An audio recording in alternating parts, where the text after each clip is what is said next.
કચ્છમાં દેશવિદેશથી આવતા ટુરિસ્ટો માટે પ્રસિદ્ધ માંડવી બીચ પર ગઈકાલે બનેલી એક ઘટનાએ સમગ્ર પ્રવાસન ક્ષેત્રને ચિંતામાં મૂકી દીધું છે।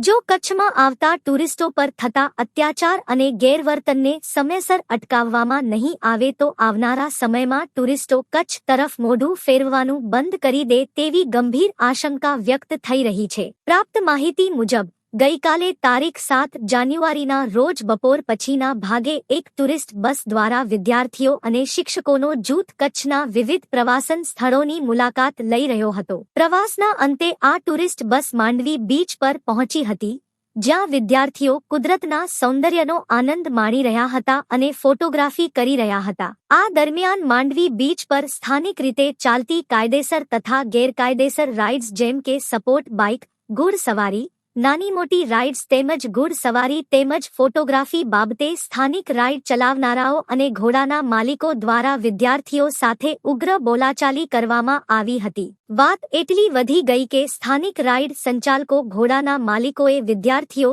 તેમજ શિક્ષકો પર હુમલો કરી મારામારી કરી હોવાનું સામે આવ્યું છે। આ ગંભીર ઘટનાને લઈ તરત જ માંડવી પોલીસ સ્ટેશનમાં ફરિયાદ નોંધાવવામાં આવી છે। પોલીસે આ મામલે કુલ 7 લોકો સામે ફરિયાદ દાખલ કરી આગળની તપાસ હાથ ધરી છે। પરિસ્થિતિને ધ્યાનમાં રાખી હાલ પૂરતું માંડવી બીચ પર તમામ પ્રકારની રાઇડિંગ પ્રવૃત્તિ બંધ કરી દેવામાં આવી છે। આ ઘટના કચ્છના ટુરિઝમ ક્ષેત્ર માટે ચેતવણીરૂપ સાબિત થઈ રહી છે। જો કચ્છમાં આવતા પ્રવાસીઓને સુરક્ષા નહીં મળે અને આવા બનાવો સતત બનતા રહેશે તો કચ્છની છબી પર ગંભીર અસર પડશે અને ટુરિઝમ ક્ષેત્રને મોટું આર્થિક નુકસાન થવાની શક્યતા છે।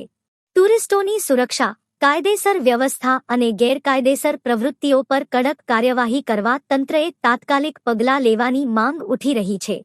હાલ સમગ્ર મામલો પોલીસ તપાસ હેઠળ છે, પરંતુ કચ્છના ટુરિઝમને બચાવવા માટે કડક નિયમન અને અસરકારક અમલ જરૂરી બની ગયો છે। આ બાબતે માંડવી નગરપાલિકાની કાયદેસરની કેટલી જવાબદારી બને છે તે પણ જોવાનું રહ્યું। આવા દાદાગીરી કરનારા સંચાલકોને લાયસન્સ અપાયું છે કે નહીં તે પણ તપાસ જરૂરી છે।